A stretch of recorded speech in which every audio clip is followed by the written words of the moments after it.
Darah nifas adalah darah yang keluar selepas bersalin.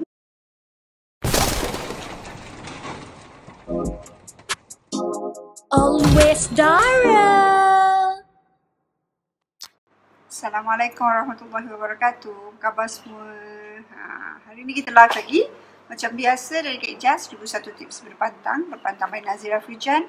Hari ni dengan tajuk darah nifas. Sebab apa? Sebab ramai yang tak tahu macam mana sebenarnya darah nifas tu berapa lama, siapa yang selalu apa yang kita kena tahu pasal darah nifas kita, macam mana kita nak tahu tahap pengeluaran darah nifas, berapa banyak, berapa lama tempoh pengeluaran darah nifas tu. Jadi sebelum kita start, minta tolong share, minta tolong like sikit, bagi Kak nampak korang ada.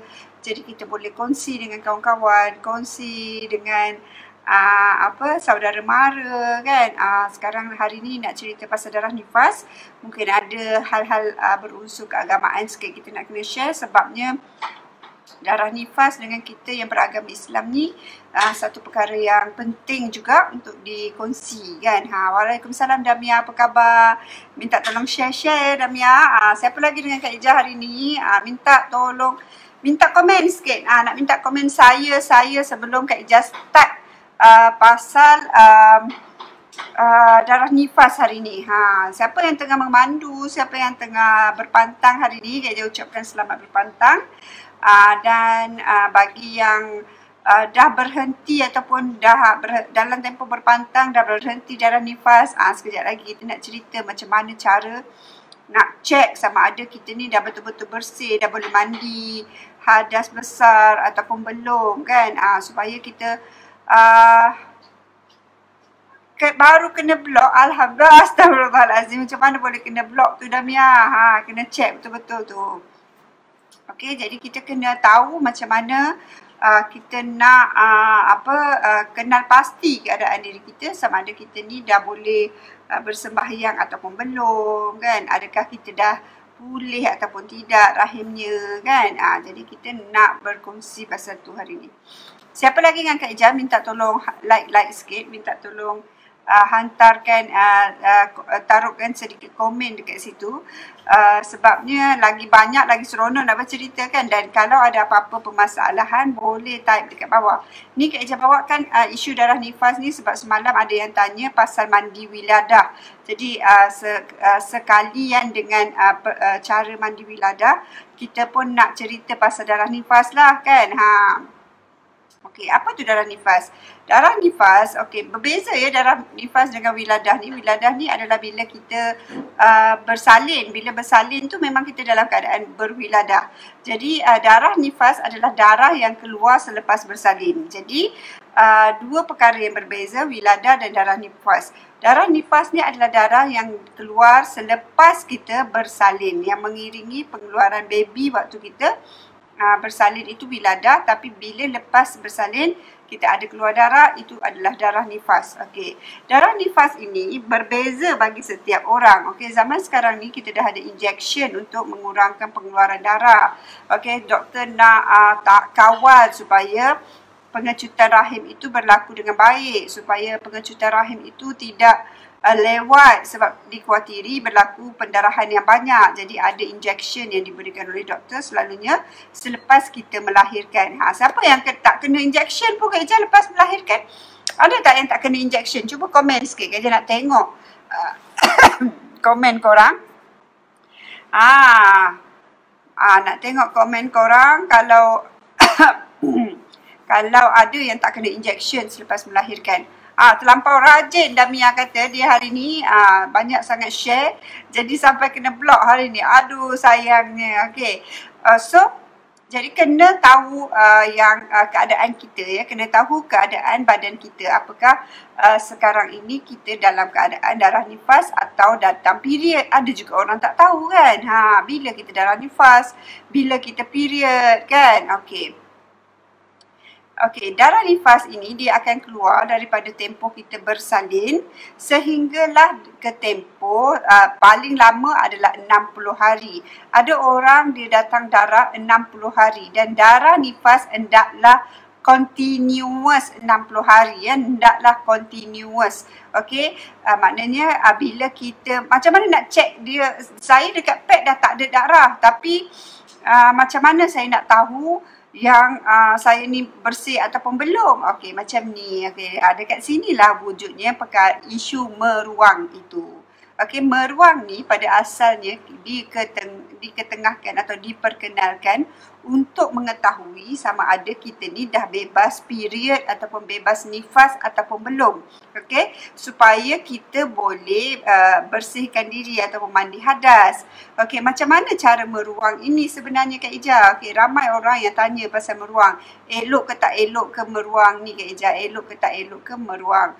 Okey, meruang ini adalah sebenarnya pada asalnya adalah untuk memastikan tiada lagi pengeluaran darah di dinding rahim, di dinding tepi miswi kita, dinding dalam ya.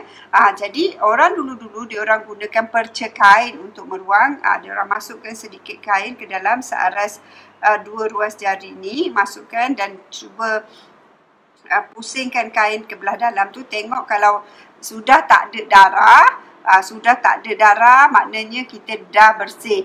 Bersihkan dulu miswi kita, pancut dulu dengan air dalam 5 ke 10 minit, basuh, bancut dan tengok kalau ada masih ada darah di bahagian dalam, itu bermakna kita masih lagi dalam nifas, belum habis lagi ya. Jadi kena selalu cek dan kena selalu tahu keadaan badan kita. Kerana apa? Kerana sebaik sahaja darah kita berhenti, maknanya dah habis, kita sebagai seorang Islam kita kena mandi hadas. Okey. Semalam ada yang tanya Kak Ija, macam mana kita lepas bersalin kita kena terus mandi kan? Sebenarnya tak macam tu. Salah persepsi awak tu. Sebenarnya mandi hadas dan wiladah kita boleh buatkan serentak. Okey, kita buatkan serentak. Bila dah habis hadas, dah habis nifas, kita boleh mandi hadas besar terus. Hadas besar ini merangkumi nifas dan wiladah terus ya. Jadi kena pastikan yang kita dah habis hadas, dah habis darah dengan betul, baru kita mandi. Okey. Dan selepas habis dah darah, okey, contohnya saya baru bersalin 30 hari tapi darah saya dah kering. Dah kering. Saya dah cek, saya dah meruang, dah kering darah, dah tak ada darah keluar. Okey, jadi kita dah mandi. Kemudian kita keluar darah semula, okey? Keluar darah pula, yang darah sikit-sikit itu adalah darah period. Okey, dah start kita period.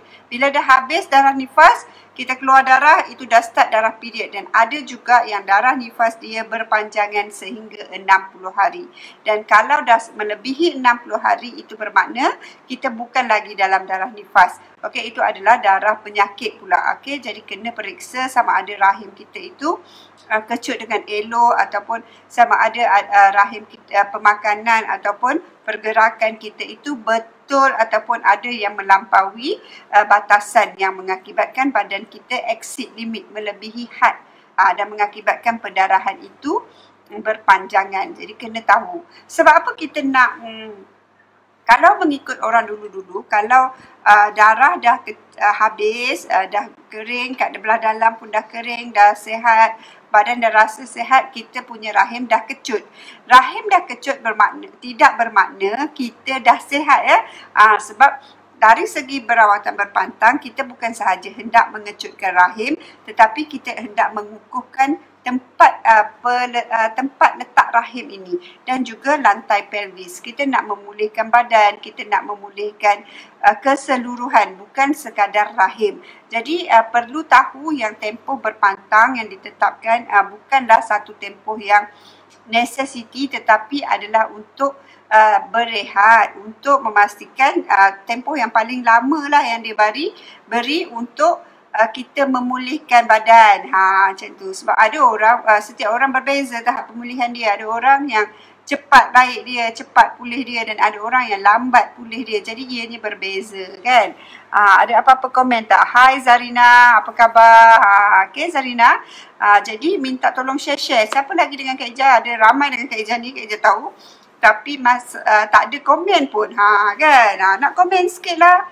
Supaya boleh tahu permasalahan. Sebab ramai adik-adik dia tidak berapa faham. Dia masih lagi keluar spotted, chocolate spotted. Saya keluar darah yang spotted ni, itu maknanya adik-adik masih lagi dalam tempoh nifas. Jadi kena ambil tahu bila kita nak kena mandi hadas, bila kita nak kena mula sembahyang kan. Jadi benda ni sangat penting. Buat meruang untuk memastikan yang darah betul-betul dah tak ada. Sama juga bila period bila period pun sama. Meruang ini sebenarnya dahulu-dulu orang nak cek tahap pertama. Meruang ni kita gunakan untuk cek sama ada kita punya period tu ada ataupun tidak, ataupun kita nak cek tahap tombong kita dekat aras mana, pangkal rahim tu dekat aras mana. Dekat situ kita nak cek. Kalau ada keputihan yang banyak pun kita boleh cek dengan meruang. Jadi dia bukanlah sesuatu yang perlu dilakukan selalu. Dia hanyalah untuk sebagai satu cara untuk indicate, untuk mengenal pasti permasalahan kita sahaja. Okey? Dekat situlah orang ramai tanya pasal meruang, pasal seat bath, pasal duduk dalam air kan. Boleh seat bath ni pun sama sebenarnya.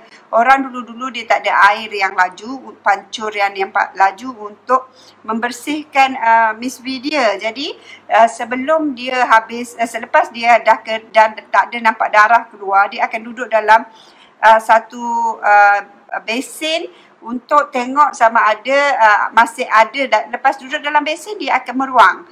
Dia seat bath dulu baru dia meruang supaya nak tengok ada lagi tak sisa-sisa darah dekat bahagian dalam. Ini yang sebenarnya seat bath dengan konsep meruang itu sebenarnya. Dan ramai sekarang diorang improvise, diorang buat macam-macam, pakai apa-apa kan. Nak tahu rahim kembang, macam mana nak tahu rahim kembang. Sekejap lagi kita cerita pasal rahim kembang. Ataupun mungkin besok kita cerita pasal rahim kembang. Hari ni nak cerita pasal pasal darah nifas ni, darah nifas. Ya Damia ya. Besok jangan lupa temu janji dengan Kak Ijah, kita cerita pasal rahim kembang.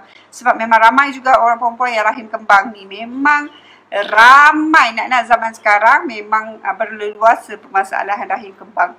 Okey, jadi kena tahu tahap pengeluaran darah kita dan kena selalu ambil tahu. Ada orang yang bila kita exceed limit badan, kita keluar darah dengan banyak. Itu maknanya kita tumpah darah, dan darah itu adalah darah nifas juga ya.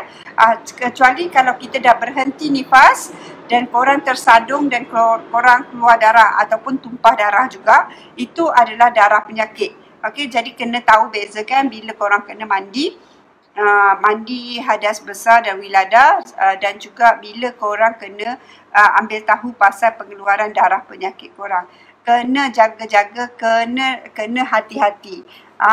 Okey, kena hati-hati sangat dengan pengeluaran darah kita, kerana ini adalah isu yang penting. Itulah kelebihan wanita sebenarnya, sebab selalu ada keluar darah. Orang lelaki tak ada keluar darah, kan? Jadi kita kena ambil tahu pengeluaran darah kita. Okey. Faham tak? Ada apa-apa lagi nak tanya ataupun nak komen pasal pengeluaran darah dalam pantang ni? Kalau ada, nanti boleh typekan dekat bawah. Dan Kak Ijah rasa sekian dulu untuk hari ni pasal berpantang, tips berpantang Kak Ijah. Pasal darah nifas, sebab ramai yang confused, ramai yang keliru. Saya keluar darah nifas tapi saya tak tahu bila dia habis, bila sepatutnya. Adakah saya nak kena tunggu 44 hari baru mandi hadas? Tidak. Mandi hadas ini bergantung kepada bila berhentinya darah nifas kita. Jadi kena tahu ya. Itu dulu daripada Kak Ijah. Semoga adik-adik mendapat manfaat daripada tips Kak Ijah. Dan jangan lupa subscribe ke YouTube channel Kak Ijah, Berpantang by Nazira Frijan. Dan bagi adik-adik yang nak dapatkan herba berpantang, boleh dapatkan di keepdara.com, www.keepdara.com. Okey, dan ada juga ejen Kak Ijah yang bertebaran di seluruh Malaysia, insyaAllah. Jadi boleh juga dapatkan daripada ejen-ejen. Okey, Assalamualaikum semua. Bye-bye. Jumpa lagi esok.